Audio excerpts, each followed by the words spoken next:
Order! Order! You are an incorrigible delinquent at times. Behave yourself, man! Who are you? Anyway, so let's go to The Guardian, shall we? Theresa May, speech tonight.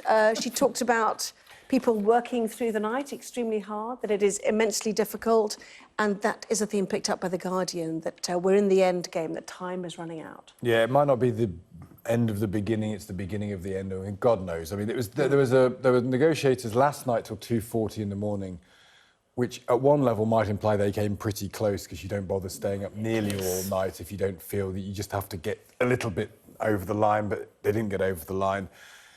From the noises coming out, we are at least approaching a time, it seems to me, where whatever deal is going to be done gets done. Although that's not the end of it. I mean, obviously in Brexit, this interminable, sort of never-ending row that continues to sap our collective energies. Because what actually then happens is, when May gets her deal, whatever that might be, she's got to convince her cabinet, maybe she can do that. She's then going to put it through Parliament, and it is not at all clear now, once you see the type of people who are going to reject it, people like Jo Johnson, who is a Remainer, people like Boris Johnson, who is a Leaver. If you add up enough people like a lot of Labour MPs who will want to crash it for the sake of tribal politics as much as anything else, it's not clear that even if she gets the deal, even if she gets it through her cabinet, truculent though they may be, she ain't going to get it through Parliament. She's not. And then what happens? I mean, yeah, and what's going to happen is we crash out with a no deal, maybe. But you know, she has handled this so badly. She's spent 2 years faffing about and wasting time, and you know, we started the negotiation with this on the back foot. She went in creeping and crawling to Barnier. He sent her away and said, come back with some concessions. She would come crawling back with concessions all the time. We have never been in a key position to negotiate. But she said today, didn't she, during that speech, it's not about me or about my fortunes. Some people are beginning to ask, is it the way Theresa May has handled it? Yes. Or is it just Brexit itself? No, I think it's difficult? the way Theresa May has handled it. She has allowed... Clearly Brexit she has allowed the EU to dictate terms from day one. Had she been stronger, had she been tougher from day one and said what she wanted... Or if there'd been a plan before we went to a referendum. If there had been a plan. And what is more shocking than the fact that she is the world's worst negotiator is the fact that she has left this country underprepared for a no-deal situation. She's had 2 years to prepare a no-deal situation, and she hasn't because of her intransigence, because of her stubbornness, because she always thought she was going to get the deal she wanted. Now we're days away from maybe crashing out of the EU, and we still don't have anything in place. Now, I'm not too worried about us crashing out because I think, yeah, that we might have hard times for a few months, but I don't think it's going to be as disastrous as all the Remainers would have us believe. But the deal that I suspect she will put forward will not satisfy Leavers or Remainers. She has let all of us down. But it's a divided Britain, isn't it? It's not really surprising that some people are going to feel let down. It's a 52-48 split being enacted by our government trying to appeal to no people. And as you say, may well appeal to no one. This boils down to me to the point that Brexit, as campaigned for, was a lie. It was an untruth. It was How an could it be a lie? We didn't know what it was going to mean when we voted to leave or stay. That's exactly my point. But it's not your point because nobody knew. How could we possibly have known what it meant? You didn't know what it meant when you voted, and neither did I when I voted. You couldn't possibly hang on a second. So we are now conceding the point... No, I'm not conceding anything. You just conceded that you didn't know what... The question I was asked was, did I want to stay or leave? I wasn't asked, was it going to be difficult? But I was asked whether I wanted to stay or leave. And you didn't know what it was going to be like either, so don't pretend you did. And categorically, that is the problem, isn't it? It was not planned out. It was not tested. How could it be planned? Because you could suggest what it might entail. It might entail a situation with the border in Northern Ireland. It was a lie. People like there was no lie. There was a question. David Davis saying the first thing that will happen, a deal will be done in Berlin, even though that was possible. Liam Fox saying it will be the easiest trade deal in the history. All of this stuff was rubbish. And David Cameron and George Osborne telling us we're going to go into immediate recession. There'd have to be an immediate budget. All lies. Didn't happen. Indeed. The problem is, this was a decision made by David Cameron for which people campaigned based on mistruths, and people were told, if you vote... That's all gone by. The problem now is they have, in 2 years, they've had 2 years to sort it out, this government, and it's not just her, well, it is mainly her who's messed it up, but, you know, politicians on both sides of the House have fought and scrapped over this thinking they know better, and that's why no decisions have been made. There has been no leadership here. But they don't know, but no one knows better because they're being asked to perform the impossible. What's the impossible? Walking away from the EU. Why is that impossible? Well, it seems impossible, is it Well, not? it seems impossible for us to get a decision that will please Leavers and Remainers and don't knows. The people decided what they wanted to do, but now politicians can't decide. But it seems to be impossible to do it in a way that guarantees the union of the country. It seems to do you know? I just read a figure today which I thought was astonishing. The percentage of UK trade passing across British land is 0.2%. Now that is causing all of this problem with the backstop. 0.2%. I mean, it's negligible, but it doesn't matter. But it's just, you know, Trevor Kavanagh said something today, and I think this is true. It was one of the best quotes I've read of this. He said, on the centenary of remembrance, we're ceding non-military victory in Europe to the unelected, undemocratic EU, and that's exactly what we're doing. We're giving them. We're going to pay. We're going to be a vassal state, and we're going to pay 40 billion for the privilege. I would say two things. It's not their fault we're leaving, though, is it? It's our decision. But why don't they let us go? Why are they doing? Their deal has always been to punish Britain as a warning to anyone else who might want it, because the EU was failing. However you cut it, it's failing. Two linguistic nightmares that are coming out of this are, one, endless rubbish military metaphors. It's a bit like the First World War. Why is that a rubbishy metaphor? Because it's a trade. We are ceding to the EU. It is a disgraceful insult to people who've died in actual war to do that. That's the first thing that I find despicable about how we talk about it. The second thing is this... You're just trying to gain points there with people. Who? Yes, you are. I don't even care about points. The second thing that I despise is this terms of vassalage. Right. These posh boys, Johnson brothers, dredging up nonsense they've we will dreamed be a up vassal state. in their We will medieval have no textbooks. power. It's pathetic. We're paying 40 billion quid to have no power. This was always a battle of rhetoric. The Leave rhetoric was better than the Remain rhetoric, and what we're left with when we remove the rhetoric is no one knows what they're doing. Why is vassal such a bad word to you? Because we're not a vassal. We're vassal. But we will be if we sign anything resembling Chequers deed. If we have to stay in a customs union, we will not be able to make our own trade deals. And that will leave us a vassal state, and we're paying 40 billion quid for the privilege of having no power and no say in what happens in Europe. A vassal state is a metaphor by posh people who think they're clever. Well, I'm not posh, and I'm saying vassal state. Yeah, but you've read Boris Johnson or Joe I'm just Johnson repeating what everybody else says. How insulting. You're just talking about insulting other people. That's exactly what you're doing, though. What, so you sat at home and thought, this is a bit like a vassal state? You read one of the two Johnson idiots. You think it's OK to pay 40 billion to have no say in what happens in the EU? I think the customs... I've said all along, I agree with you. The customs union, but not single market membership, is a terrible compromise on all parts. Well, it's absolutely betraying the vote, the democratic vote. It's a total, because one of the major the tenets of the vote was that we could leave and make our own trade deals. And if we signed up to this, we won't be able to do that. My third linguistic thing I hate, incidentally, is the will of the people.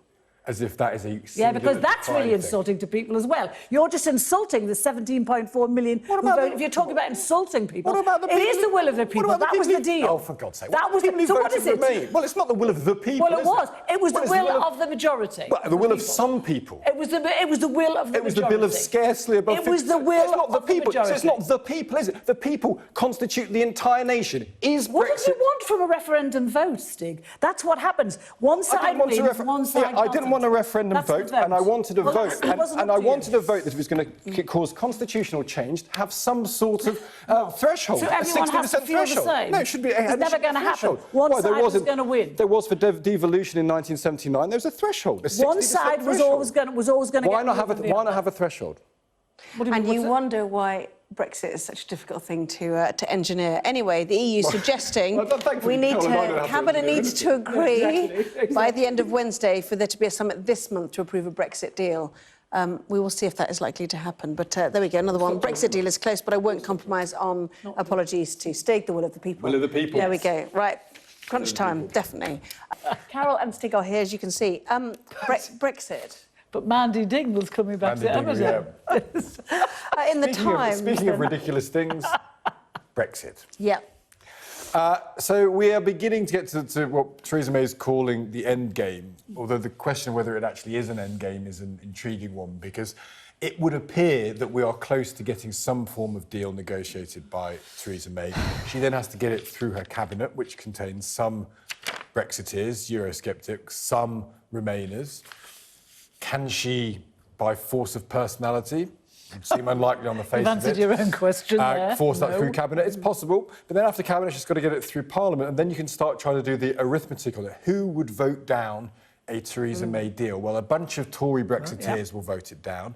Joe Johnson, a former cabinet member, or not quite cabinet member, sort of member of government, minister, said he would vote it down. So you kind of get the Remain lot who want a second vote will vote it down. Labour have said tribally they don't want to support anything May's doing. They've put forward these preposterous 6 tests which are impossible to meet, so it will fail those tests. Jeremy Corbyn says you can't stop Brexit, but doesn't really know what he means about that. So you can add it up enough constituent parts of the various Westminster tribes and say she's going to find it very, very hard to get it through Parliament. What then happens is a great unknown. It's interesting what then happens, isn't it? Because what is left after that? We either crash out. Actually, I use that word. I don't mean crash out. I mean we leave with no deal. We have a second referendum, which I don't think is ever going to happen, and I think, or what we have an election. I can't think of anything else that's going to happen. And the problem with an election is what will the two parties go to the country? Well, exactly. And I think the Tories are going to... I don't think people are going to forgive the Tories for this. Theresa May has been shocking over the past 2 years.